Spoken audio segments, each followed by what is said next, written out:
Olá pessoal, meu nome é Jaqueline Senen. E eu sou o Rodrigo Benhur. Somos acadêmicos da Universidade Federal de Mato Grosso, campus universitário de Sinop. Hoje vamos apresentar um pouquinho sobre a cultura do milheto e do capim-elefante, em que este trabalho foi requerido pela professora doutora Camila Andreatta, em que ministra a disciplina de Nutrição Animal e Forragens. Bom, galera, eu vou falar para vocês um pouco sobre o milheto. Ele é originário da África, mais especificamente da região sul do deserto do Saara.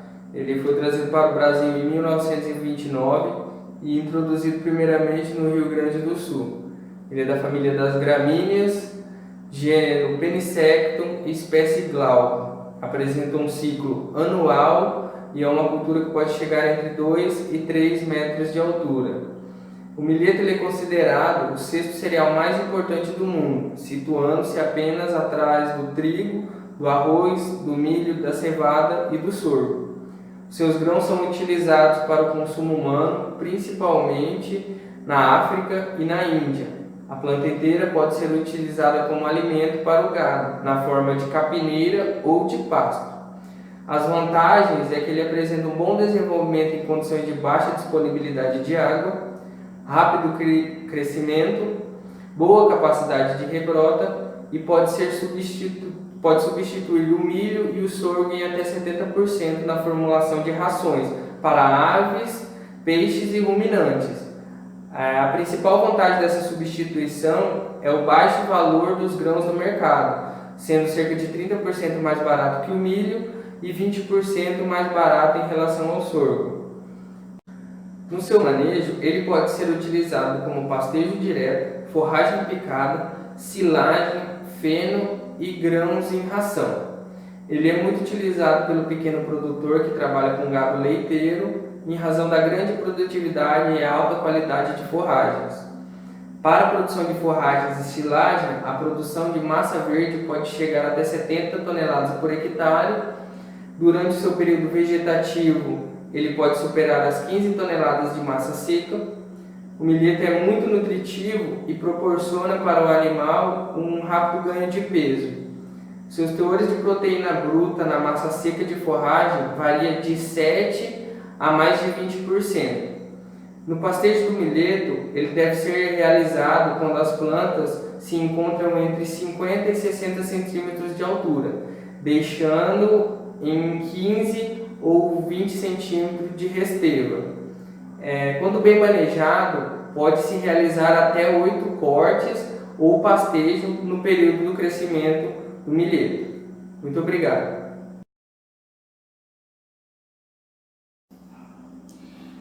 Então, pessoal, agora eu vou falar um pouquinho para vocês sobre o capim-elefante.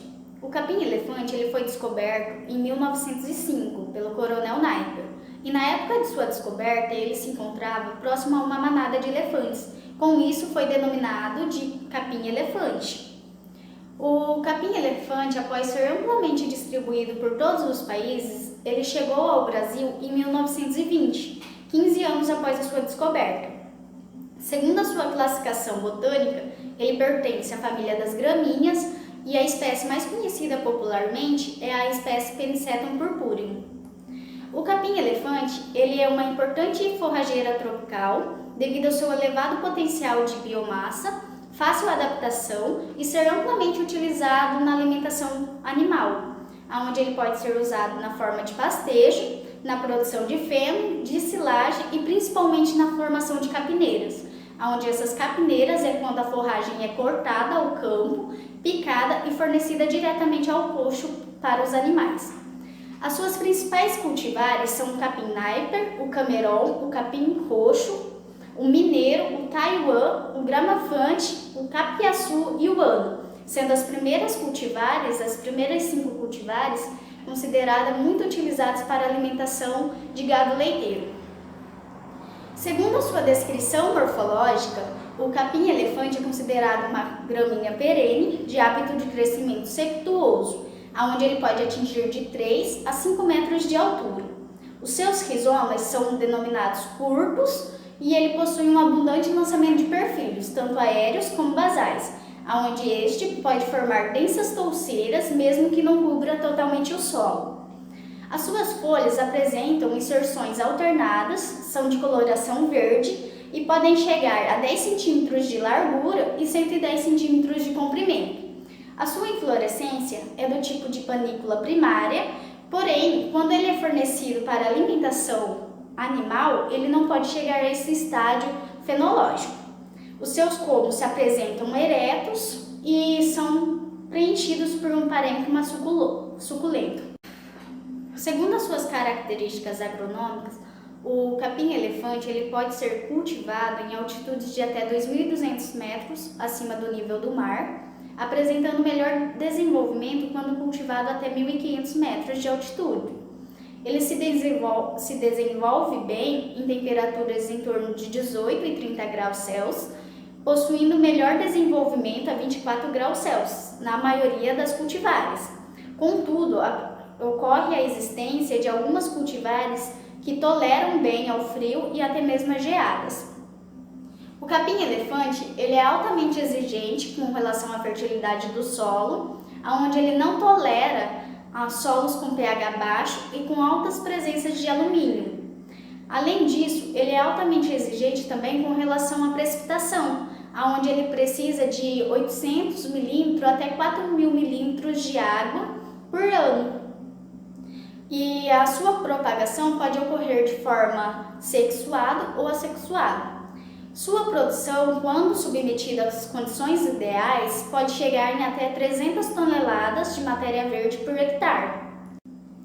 No início do seu desenvolvimento, o capim-elefante vai possuir muito mais lançamento de perfilhos basais do que perfilhos aéreos, e conforme ocorre o desenvolvimento, ele vai começar a lançar muito mais perfilhos aéreos do que os basais.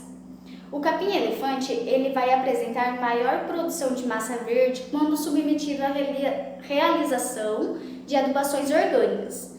E a sua maior produção de massa verde ocorre nos primeiros estádios vegetativos, sendo assim a época ideal para a realização do corte das capineiras.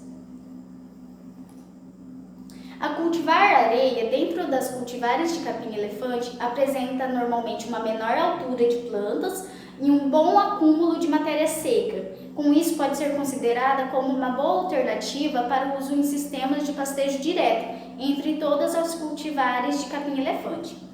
Conforme ocorre a ampliação no período de seu crescimento, o capim-elefante começa a acumular muito mais matéria seca nos colmos do que nas folhas, sendo esse deslocamento da matéria seca ocorrendo de uma forma muito rápida. Além disso, vai ocorrer também, conforme a idade de crescimento, um aumento no acúmulo de FDNs e de lignificação, e com isso vai reduzir a digestibilidade e a digestão, tanto da matéria seca como do conteúdo de FDNs. Então, pessoal, era só isso que a gente tinha para passar para vocês. Muito obrigada!